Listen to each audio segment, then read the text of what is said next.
What's wrong with these politicians? They just don't get it, do they? So James Cleverly of the Conservative Party has been doing his pitch to be the leader of the Conservatives. I mean, why don't they? He started off by wobbling on about the police, and I'm presuming how the Conservatives the Met Police. It's like, don't you get it? People ain't very happy at the police. They don't want to hear about the police. You know, the police used to do a good job when they used to uphold the law, but now them just all about somebody's hurt fifis, or you offended my sky god, which ain't really their department. You know, murder, burglary, rapes, stuff like that. That's where they should be at. You know what I mean? Violent crime, stabbings, all this stuff. Not people's hurt feelings because you don't call them the right fucking pronoun. You misgendered me. That's violence. No, violence is violence and always will be. Words aren't violence. Words are just words. They have great amount of power, but they cannot hurt you. You can disagree with what people say, but they cannot hurt you. Anyway, back to this James Cleverly. Instead of doing what a good potential leader of this country would do, which would be talk about this country, no, he starts waffling on about the fucking war in Ukraine. He just doesn't get it. Nobody gives a shit. It's a very tragic situation that happened over there, but people are more concerned with what's going on in this country. Why is our country failing? Why does it cost 40% of your wage to rent somewhere? That's what people are more interested in this country. Why are bills through the fucking roof? It's because people like you keep pissing away our fucking money on nonsense. The amount of tax that people pay in this country, the streets should be paved with gold, but they're not. You can't even see a doctor. You know, if you need an operation, you'd be lucky. Come back in about 2 years' time, after everyone stops striking. Now, don't get me wrong, I think doctors and nurses should be on good money. And they am. But it's because people like these politicians, they keep pissing money away, left, right and centre on nonsense, instead of concentrating on the basics. That's all a government should do. Government should just concentrate on basics, basically running the country. What's the problem there? You know, you don't need to be this giant organisation spreading your dirty fingers around the world. Concentrate on the people that pay the bills, the people you're supposed to work for, represent, but they don't. Then he started talking about GDP versus GDP per capita, which I thought, oh yeah, he's finally getting somewhere, he's getting it. You know, he started talking about the difference, the way that GDP is the overall country's wealth, but GDP per capita is your own personal wealth, and the way that your own personal wealth is going down, because you don't need to be a rocket scientist to work that out. All you need to do is see how much money you got left at the end of the week. But no, he was talking about it on a military thing, because he wants to spend 3% on weapons, because, you know, nothing heats your home like a weapon, does it? You know, a couple of missiles will warm your ass up instantly. So I suppose he has got a point there, but, you know, why aren't we talking about the basic problems that this country needs to fix? Because that would be the hard thing to do. And the easy thing to do is to distract you. Is go, oh, look, what's going on over here? Oh, isn't this bad? The world's always been a bad place. There's always been bad things going on. Should there be? Probably not. But you could probably solve a lot of them problems by paying people fair for the goods, instead of going over and robbing them. Because that's basically what a lot of these big companies do when they're going over to Africa and Asia. They're robbing them. You know, you like your little EV cars, but you don't like to think about the little kids pulling the stuff out the ground. The dirt and the filth that they work in.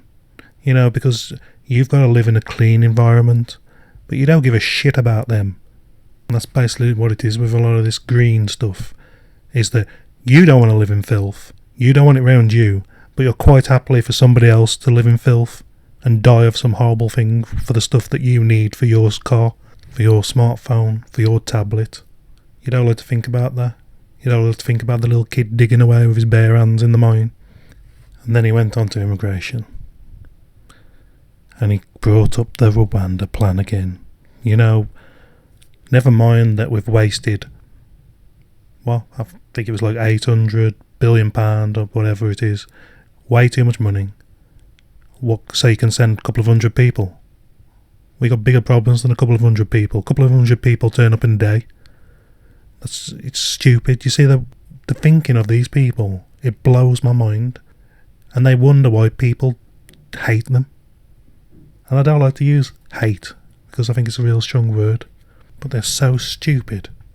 This country is basically a castle. We have our own moat. It's very easy to stop people coming. There is water between us and the next country. There used to be a thing called the Royal Navy, there ain't now.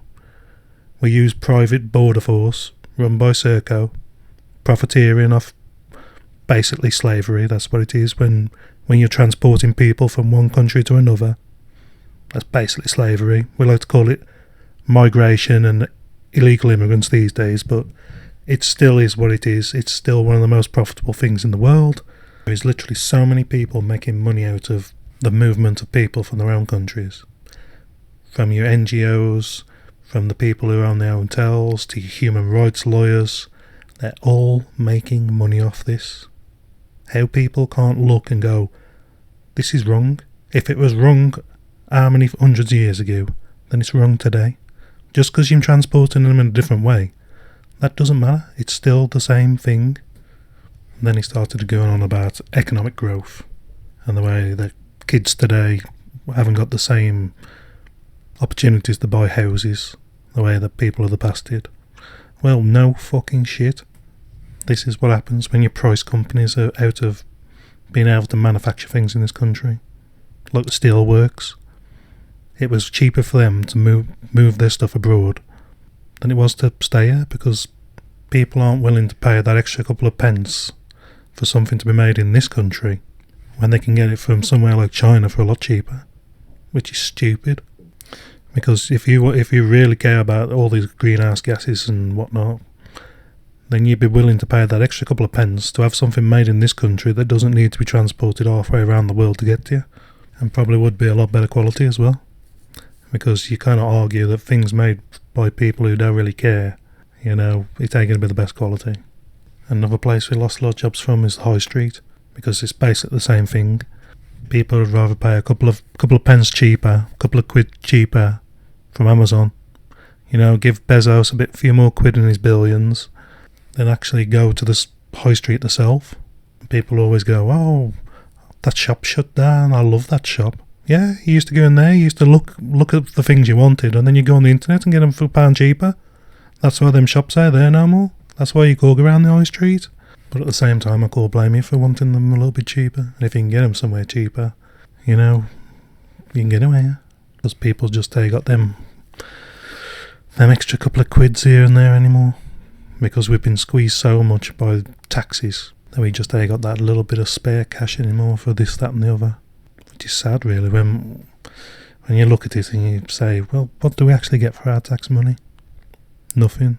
We get a load of failed projects by the government, that's all we get. And of course, he wouldn't be a politician if he'd start throwing the stinky stuff around at his people, his opponents. And then he started wobbling on about Starmer, saying, oh, he thinks it was better before we left the EU. Well, that's something we don't know. We don't know that Keir Starmer loves the EU. He loves the WEF.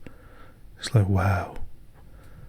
And then he started going on it for us, saying, oh, well, he thinks it was better before we joined the EU. Well, it was. You can literally go and look at the figures. We've been getting poorer since we joined the EU. That's a fact.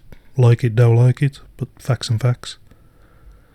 And this is just a classic politician thing. I'm sick of hearing them blaming other people, having a little pop at someone else. I don't want to hear that. I want to hear what you're going to do. I don't want to hear, oh, but he did this and they did that. I don't want to hear it. What are you going to do about it? How are you going to be the man, the leader, or the woman leader? It doesn't matter, as long as somebody's got a plan. But I don't think any of these have really got a plan. They're just a bunch of idiots, to put it lightly. I was going to say a lot more than that, but best not to. Anyway, that was James Cleverly and his marvellous pitch for being the leader of the Conservatives, whatever's left of them. My personal feeling is that Labour and Conservatism are dead, and it's time for something complete and utterly different. I'd like to see a party that puts a lot more referendums towards the people. What do you want? Since they work for us, apparently, even though it don't quite come across that way anymore. Anyway, what do you think?